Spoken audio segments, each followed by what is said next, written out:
नमस्कार दोस्तों, जैसा कि आपने प्रीवियस 2 क्लासेस देखी होंगी, वो सिर्फ आपके लिए बेसिक थी। वो क्लासेस आपको देखना बहुत ही जरूरी है। आज से हम क्या करते हैं, आपकी जो क्लास 9th है उसकी एक्सरसाइज 5th से स्टार्ट करते हैं, जिसमें है न्यूक्लिड की ज्यामिति का परिचय। और उस क्लास आज इस प्रकार रहेगी। इसमें न्यूक्लिड कौन थे? न्यूक्लिड के मिस्र के गणितज्ञ थे जिन्होंने ज्योमेट्री की रचना की थी। ज्योमेट्री से आपको समझ में आ गया होगा, ज्योमेट्री होती जियो प्लस मीट्रिन। जियो का मतलब होता है भूमि, जमीन, और मीट्रिन का मतलब होता है मापन। ज्योमेट्री जियो प्लस मीट्रिन, इसका मतलब होता है जियो मतलब भूमि, मीट्रिन मतलब मापन। तो जब मिस्र में जो नील नदी थी उसमें जब बाढ़ आ जाती थी तो उस समय इन्होंने ये डिसाइड किया था कि जो बाढ़ में जो जमीन बह जाती थी, फिर लोगों को ये पता नहीं चलता था कि मेरी जमीन कितनी है, मेरी जमीन कहाँ थी। तो उसके मापन के लिए उन्होंने ज्योमेट्री की रचना की थी। अब इन्होंने क्या क्या बताया वो सब आपको बता देते हैं। सबसे पहले उन्होंने बताया कि एक बिंदु, जो हम बिंदु लेते हैं, तो बिंदु क्या है, इसका कोई भाग नहीं होता। भाग का मतलब कोई लंबाई, चौड़ाई या ऊंचाई ये नहीं होती। तो पहले सबसे पहले उन्होंने बिंदु के बारे में बताया कि बिंदु क्या होती है। बिंदु एक ऐसी आकृति है जिसका कोई भाग नहीं होता। उसके बाद में बताया उन्होंने रेखा के बारे में। तो रेखा क्या है, देखो बिंदु का आपको समझ में आ गया कि इसकी ना तो देखो लंबाई आपको नजर आएगी, एक बिंदु है, ना तो इसकी लंबाई है, ना इसकी कोई चौड़ाई है, और न ही क्या है इसकी ऊंचाई है। अब उन्होंने बताया रेखा के बारे में। तो रेखा क्या है, आपको बेसिक में बताया है, बेसिक क्लास में देखना। रेखा क्या है, चौड़ाई रही। देखो रेखा की क्या होती है, देखो चौड़ाई तो है नहीं इसकी, क्या है, सिर्फ लंबाई। तो रेखा को क्या बताया कि रेखा चौड़ाई रहित लंबाई है। मतलब इसका मतलब यह है कि रेखा की क्या है, चौड़ाई नहीं है, रेखा की सिर्फ क्या होती है, लंबाई। क्या होती है, सिर्फ लंबाई। तो ये उन्होंने रेखा के बारे में बताया। अब उन्होंने बताया पृष्ठ के बारे में कि पृष्ठ क्या होता है। पृष्ठ मतलब जैसे आपका रूम है, रूम की एक दीवार जो आपको सामने से दिखाई दे रही है, जो सामने से दिख रही है, जिसमें आपको सिर्फ नजर क्या आएगा, जैसे मान लो ये रूम की आपकी दीवार है, इसमें क्या नजर आ रहा है आपको, एक ये लंबाई और एक या तो ऊंचाई कहोगे या फिर इसको चौड़ाई कहोगे। ऐसे अगर आपका एक फर्श है, पृष्ठ के बारे में बात करते हैं। पृष्ठ को मान लेते हैं आपके फ्लोर, आपके जो आंगन है वो फर्श होता है, आपके कमरे का जो आंगन है वो क्या है, पृष्ठ है। तो पृष्ठ के बारे में क्या बताया इन्होंने कि पृष्ठ में क्या है, लंबाई और चौड़ाई है। पृष्ठ में क्या होती है, सिर्फ लंबाई और चौड़ाई। जैसे मान लो ये आपका कमरा बनाते हैं, ऐसे करके मान लो ये आपका एक वर्गाकार कोई कमरा है, ये आपका कमरा है। अब इसका पृष्ठ मतलब हम नीचे फर्श की बात करते हैं, इसमें कौन सा हो जाएगा, एक ये 4 कोने वाले होता है ना, आपका जो नीचे आंगन होता है, फ्लोर होता है, वो कैसा होता है, 4 कोने वाला।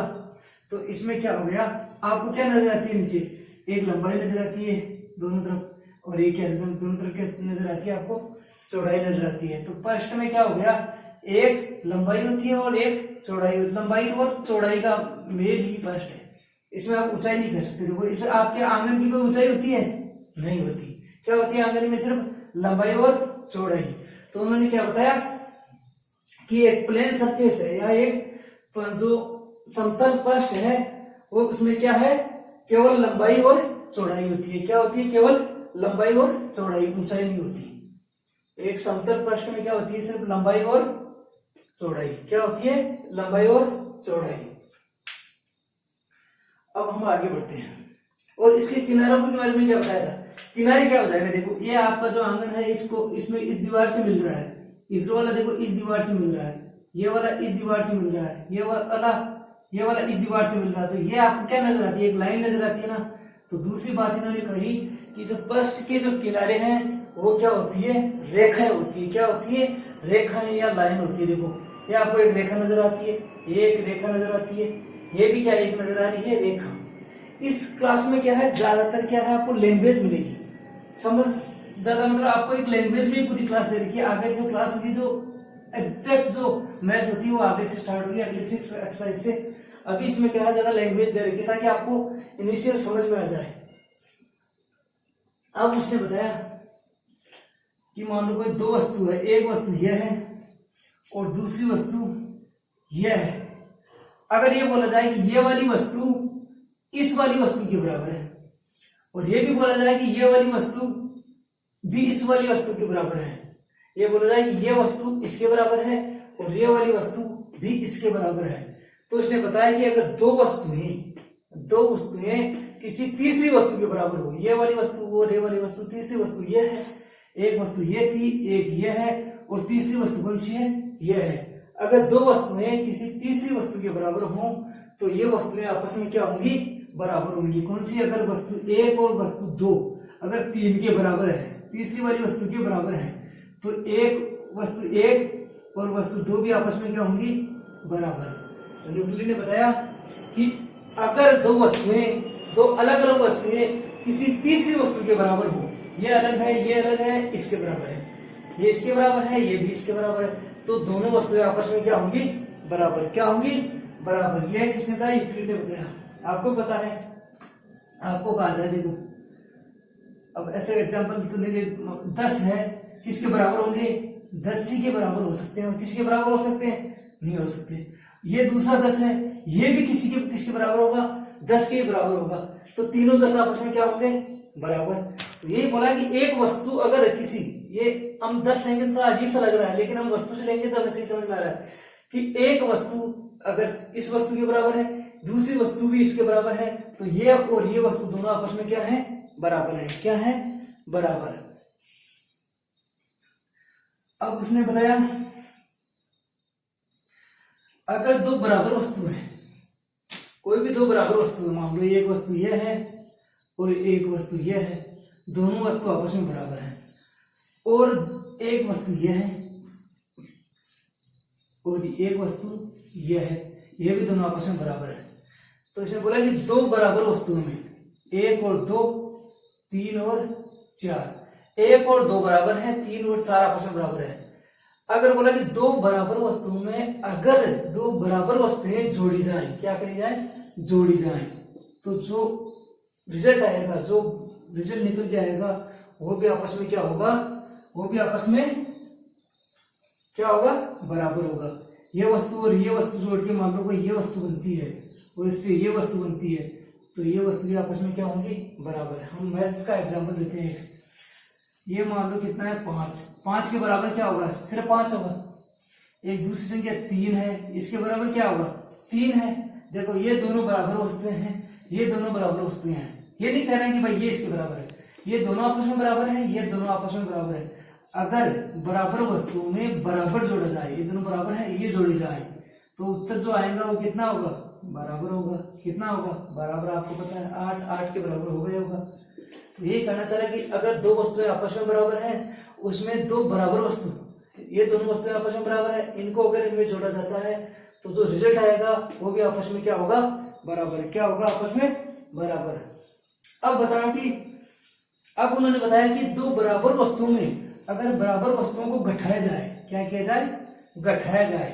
अगर मैं इसको बाकी निकाल दूं इसमें से, तो जो आकृति बनेगी, मान लो ये इतनी आकृति बन रही है, तो ये दोनों जो रिजल्ट आएगा वो भी आपस में क्या होगा, बराबर। अगर बराबर वस्तुओं में से दोनों बराबर वस्तु हैं, इनमें से बराबर वस्तुएं अगर निकल जाए, इसमें से ये वाली वस्तु निकाली, इसमें से ये वाली वस्तु, ये दोनों आपस में क्या थी, बराबर, ये भी आपस में क्या थी, बराबर, तो जो रिजल्ट आएगा वो भी आपस में क्या होगा, बराबर। देखो इससे समझ में आएगा आपको, इससे समझ में आएगा।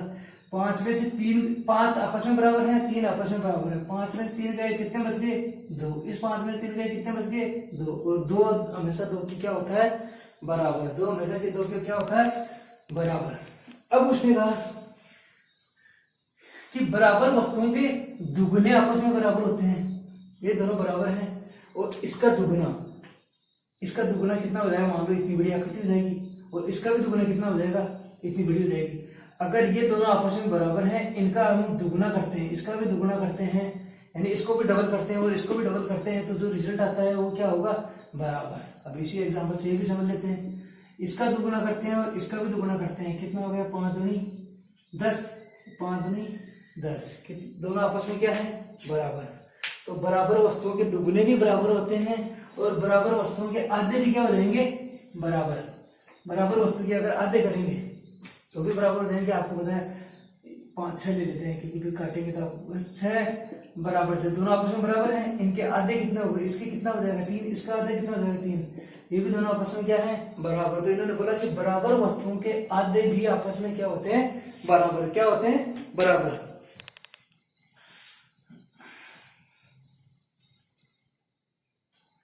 अब ये बोल दिया जाए कि एक ही वस्तु के दुगुने आपस में बराबर होते हैं। ठीक है, मान लो एक ही वस्तु ये थी, इसका दुगुना करूंगा मैं। मान लो दो दुगुने करता हूँ। एक इधर कर लेता हूँ, ये आकृति ये बनेगी, और एक इधर कर लेता हूँ, ये आकृति ये बनेगी।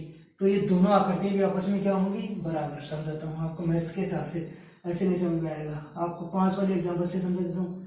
5 है, 5 का दुगुना करता हूँ। 5 किस बराबर वस्तु, किसी वस्तु के, किसी ने बराबर है, किसी वस्तु के दुगुने बराबर होते हैं। ये वस्तु 5 है, इसके दुगुने 2 बना देता हूँ।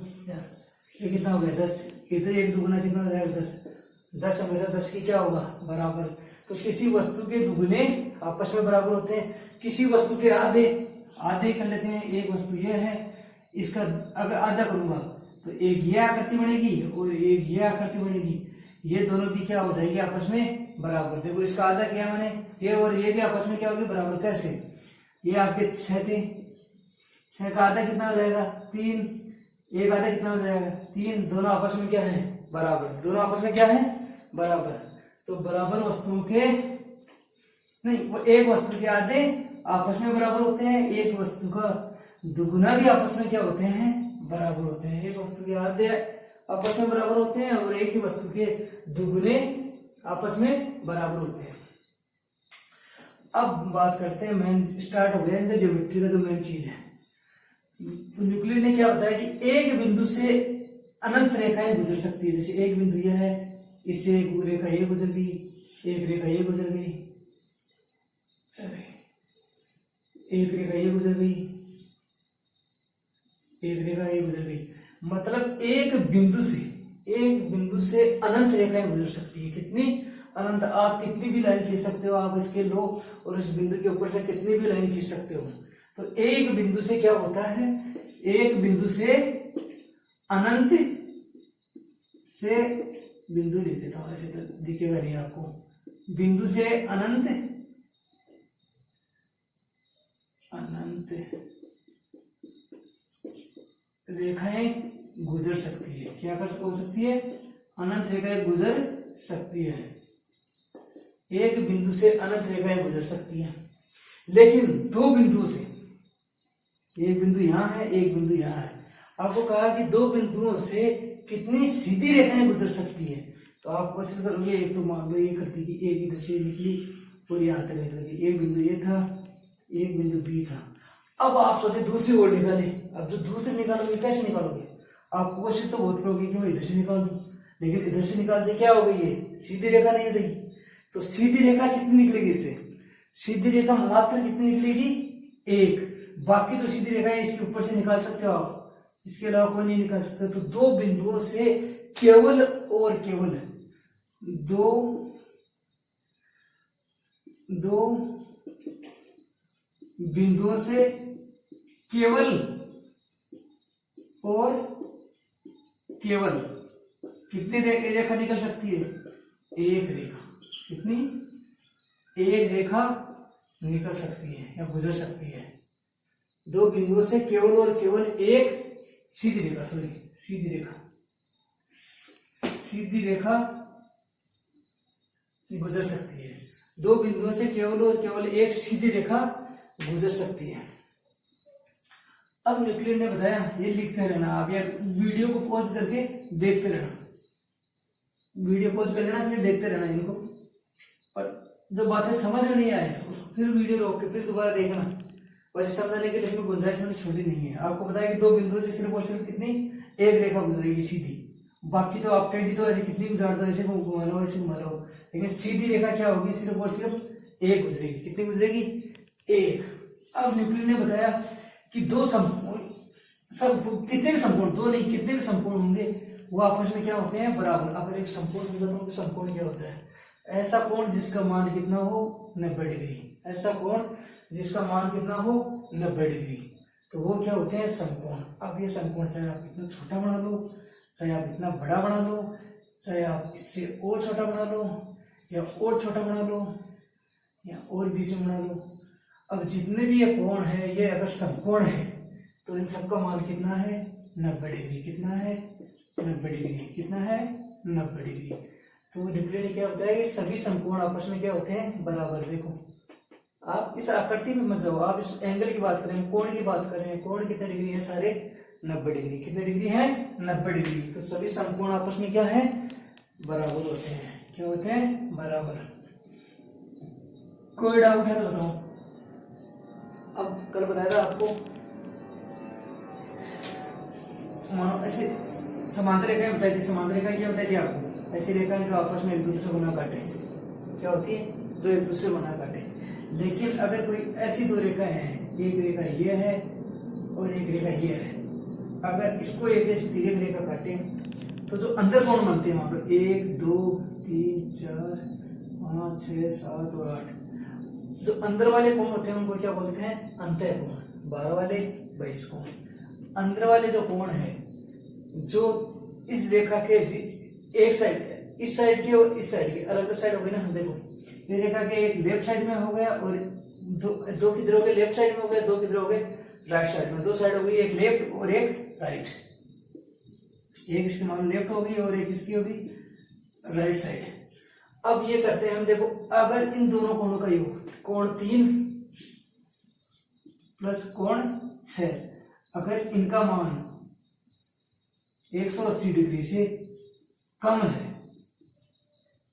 अगर दो अंतः कोणों का या फिर इसका और इसका अगर 180 से कम है, जिस भी साइड का अगर मान 180 डिग्री से कम है, तो ये रेखाएं एक ऐसा बिंदु आएगा जहां के दोनों मिल जाएगी। और किधर मिलेगी, जिस साइड में इन दोनों का योग 180 होगा। अगर इन दोनों का 180 से कम है, 180 से कम होगा, इन दोनों का अगर 180 डिग्री से कम है तो रेखाएं इधर मिलेगी। अगर इन दोनों का 180 से कम है तो रेखाएं इधर मिलेगी। तो अगर दो रेखाओं के अंतः कोणों का योग 180 से कम है तो ये रेखाएं उस साइड में मिलेगी जिस साइड में कोण का मान क्या है, 180 से कम है। अगर 180 से ज्यादा हो गया, जैसे इस कोण 4 और कोण 5 का आपको देखने से लग रहा है कि ज्यादा है, कोण 4 और कोण 5 को देखने से क्या लग रहा है, 180 से ज्यादा है, तो ये रेखाएं कभी नहीं कटेगी। ये जैसे इतनी है, इतनी दूर थी, अभी इतनी दूर थी, अब आगे आएगी तो दूरी जाती रहेगी। अगर 180 से ज्यादा है तो क्या हो जाएगा, ये रेखाएं एक दूसरे से और दूर होती रहेगी। अगर 180 से कम है, अगर इनका योग, इन दोनों कोणों का योग 180 से कम है और जिस साइड में ये कम है उस साइड में ये एक बिंदु ऐसा आएगा, वहां जाके दोनों एक दूसरे को काट देंगे। क्या करेगी, दोनों एक दूसरे को काट देंगे। अगर आपको बोले, आपको बता दिया, अभी मैंने आपको बताया कि 180 से कम हो या 180 से ज्यादा हो, अगर एक जिस साइड में 180 से कम है उधर दोनों रेखाएं मिल जाएंगी, और जिधर 180 से ज्यादा है तो ये दोनों रेखाएं वहां क्या हो जाएगी, और ज्यादा दूर हो जाएगी, देखो इनमें दूरियां बढ़ती रहेगी। अगर आपके पास ये बोला जाए कि दोनों रेखाओं के बीच कोण सिर्फ 180 डिग्री है, दोनों रेखाओं के बीच में ये जो अंतः कोण है इनका योग कितना हो रहा है, अगर कोण 3 और कोण 6 का योग कितना हो रहा है, 180 हो रहा है, इसका और इसका योग कितना हो रहा है, अगर 180 डिग्री हो रहा है तो ये रेखाएं क्या होगी। अब ये भी डाउट सही है, या आपने सर बता दिए 180 से कम है तो ये इधर मिल जाएगी, 180 से ज्यादा है तो ये और दूर हो जाएगी। अब अगर 180 है तो इससे क्या होता है, अगर दो रेखाओं के बीच अगर कोण 180 होने के साथ क्या होगी, इसका और इसका योग 180 होगा, इसके साथ क्या होती है, अगर ये दोनों का योग 180 होता है तो क्या होगी, ये रेखाएं कभी ना तो इधर काटेगी और ना ही इधर काटेगी, क्योंकि इधर 180 हो जाएगा तो इधर भी 180 होगा। आप जोड़ोगे इस लाइन पे, एक लाइन पे कोण कितना होता है, 180 डिग्री का, इस लाइन पे पूरा कोण कितना डिग्री का होगा, 180 डिग्री का। अगर इन दोनों का योग 180 हो गया तो इन दोनों का भी योग कितना होगा, 180। अगर दो रेखाओं के अंतः कोणों का योग अगर 180 डिग्री हो गया तो वो रेखाएं एक दूसरे के क्या हो जाएंगी, समानांतर। ऐसी रेखाएं हो जाएगी ऐसी, ये ना इसको काटेगी ना इसको, कहीं नहीं काटेगी। अगर दोनों कोणों का योग, इन दोनों कोणों का योग, इसका और इसका योग, या फिर इसका और इसका योग अगर 180 डिग्री हो गया तो ये दोनों रेखाएं आपस में क्या हो जाएगी, समानांतर। क्या हो जाएगी, समानांतर। समझ में आ गया। अगर आपका 180 से कम है तो जिस साइड में कम है उधर ये दोनों एक दूसरे को काट देगी। अगर 180 से ज्यादा है तो जिस साइड में ज्यादा है उधर इनके बीच में दूरियां और बढ़ जाएगी। और अगर दोनों के योग 180 डिग्री हैं तो दोनों साथ मिलकर चलेंगी।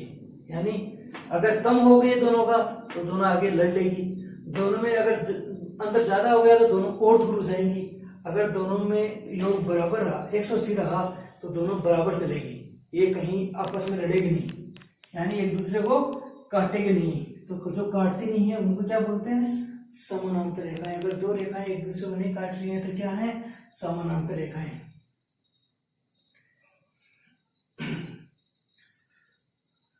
अब आपको बताते हैं, आपको ये दे दिया, एक रेखाखंड दे दिया ए और बी। अब इसने बताया कि किसी बिंदु से क्या है, न्यूक्लियर ने बताया कि ये एक रेखाखंड पे किसी भी त्रिज्या का चाप लेके, आप इतनी त्रिज्या लेके वर्त खींच सकते हो, इसमें इतनी त्रिज्या लेके वर्त खींच सकते हो। तो ये मतलब वो तो एक बताया, आपको भी बताया मैंने कि इसमें लैंग्वेज ज्यादा है। अगर आपको बोला जाए कि एक ए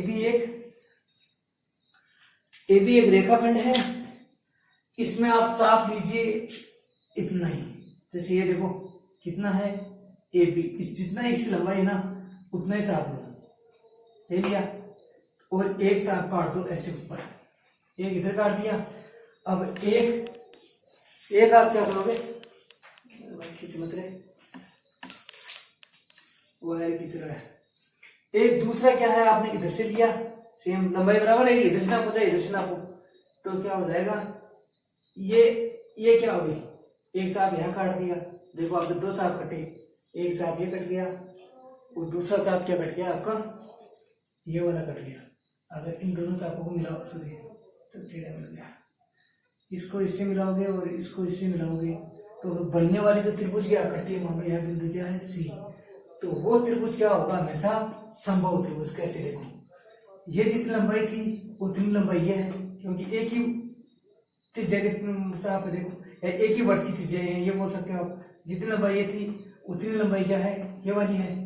देखो ऐसे जितनी लंबाई ये थी उतनी लंबाई ये वाली है। तो क्या है, एक ही वर्त की त्रिज्या कह सकते हो आप, एक ही वर्त की त्रिज्या है या एक ही चाप है। देखो एक ही लंबाई का, इतनी लंबाई का ये चाप हो गया, इतनी लंबाई का ये चाप हो गया।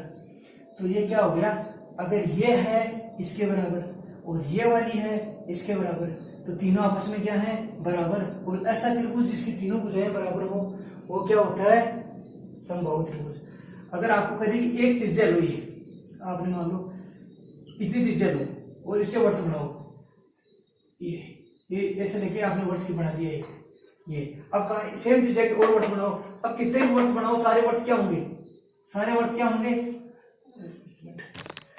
आपने ये त्रिज्या थी, इस त्रिज्या का आपने वर्त बनाया, तो जो वर्त बनेंगे सारे वर्त क्या बनेंगे, एक इतनी त्रिज्या का एक और वर्त बनाया, फिर इसी त्रिज्या का और वर्त बनाया, बड़ा बना दिया भाई, ये वर्त बनाए। तो जितने भी एक ही त्रिज्या के से बनाए गए वर्त आपस में क्या होंगे, बराबर। ये ऐसे बोलेगी तीन वर्त अगर आपस में, ये तीनों वर्त अगर आपस में बराबर हैं तो इनकी त्रिज्याएं आपस में क्या होंगी, बराबर। अगर आपने ऐसे बोला एक ही त्रिज्या से बनाए गए वर्त आपस में बराबर हैं, तो बराबर वर्तों की त्रिज्या आपस में क्या होगी, उसका उल्टा क्या हो जाएगा, बराबर वर्तों की त्रिज्याएं भी आपस में क्या होंगी, बराबर। क्या होंगी, बराबर।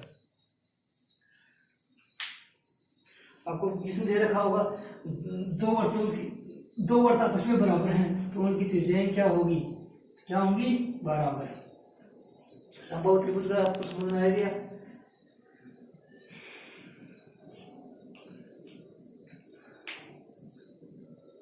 अब और क्या है, अब आपको क्वेश्चन दे रखा है, क्वेश्चन नंबर 4 एक्सरसाइज 5 में आपको ये दे रखा है, एक रेखा ये है, इस पे बिंदु क्या है, एक ए है, एक बी है और दूसरा बिंदु क्या है, सी है। क्या है, सी है। इसमें आपको बोल रखा है ए सी बराबर क्या है, सी बी या बी सी जो भी है, सी बी। ए सी बराबर क्या दे रखा है आपको, सी बी। सी बी भी लिख सकते हो आप इसको और बी सी भी लिख सकते हो, कोई अंतर नहीं है। आप इधर से नापोगे तो भी इतनी लंबाई होगी इधर से नापोगे तो भी इतनी लंबाई, आप स्केल को ऐसे रखोगे, चाहे फिर ऊपर से नीचे रख लो, लंबाई उतनी आनी है। तो आप इसको सीबी भी लिख सकते हो और बीसी भी लिख सकते हो। क्या लिख सकते हो? सीबी भी लिख सकते हो, बीसी भी। ये सिर्फ किसमें? लंबाई मापने में। ऐसे नहीं कि आप सिर्फ कोण को बोल लिख सकते हो, जैसे कोण ए बी सी, इसको ऐसे नहीं लिख सकते, इसको ए बी सी लिख सकते हो या फिर बी सी ए लिख सकते हो, नहीं कि बी ए सी लिख सकते हो, ऐसा नहीं है। ये सिर्फ लंबाई में आप क्या लिख सकते हो, इसको सीबी भी लिख सकते हो या बीसी भी लिख सकते हो। तो आपको बोला कि ए सी बराबर क्या है? सीबी। तो सिद्ध करो ए सी बराबर 1/2 ए बी। यह आपको सिद्ध करना। सिद्ध करना का मतलब आपको पता है ए सी है, ए बी का आधा है, आपको पता है, लेकिन ये इसको सिद्ध करके देना होता है। मैथ में क्या होता है? सिद्ध करके देना। आपको पता है ए सी ए बी का क्या है? आधा है, लेकिन ये हमें प्रूव करना है कि आधा है तो कैसे है, तो वो प्रूव अभी करते हैं। आप क्या था, ए सी बराबर क्या हो जाएगा? देखो ये बोला है ए सी बराबर आपको क्या दे रखा है? सी बी, मतलब सी मध्य में है। तो ए बी, पूरा ए बी लिखेंगे तो ए बी को क्या लिख सकता हूँ मैं? इसको क्या लिख सकता हूँ पूरे को मैं? ए सी प्लस सी बी। ए सी और सी बी दोनों को जोड़ूंगा तो क्या बन जाएगा? इसको और इसको दोनों को आपस में जोड़ दूंगा तो टोटल क्या बन जाएगी मेरे पास? क्या बन जाएगी? A B. क्या बन जाएगी? A B.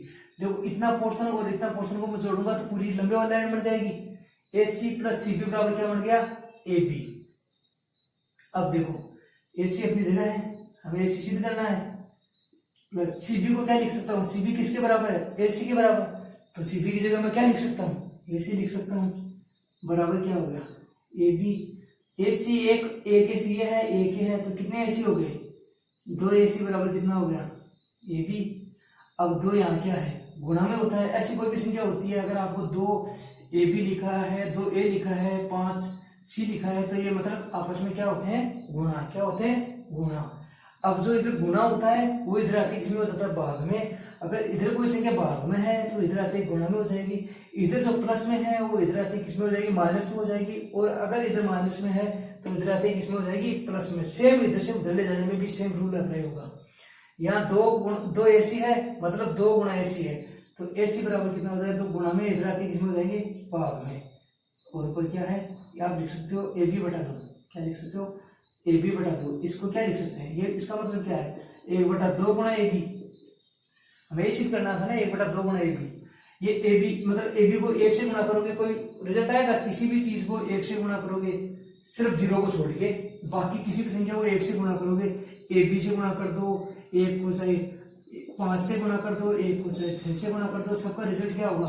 जो इधर जो संख्या गुणा हो रही है ना, 0 भी मान लो, मतलब 1 से जो संख्या गुणा होती है, अगर आप 0 को भी गुणा करोगे तो इधर वाली जो संख्या होगी वो रिजल्ट आएगा। अगर 0 से गुणा किया तो 0 आएगा, ए बी से गुणा किया तो ए बी आएगा, 5 से गुणा किया तो 5 आएगा, 6 से गुणा किया तो क्या आएगा? 6।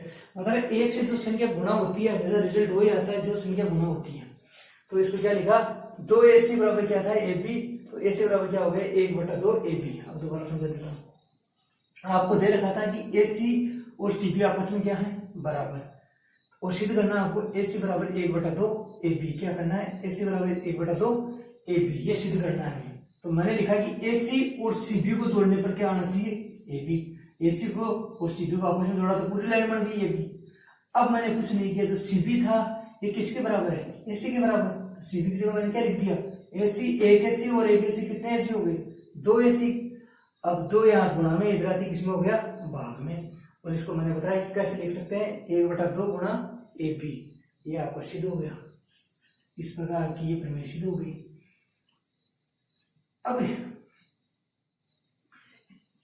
अब इसमें आगे दे रखा है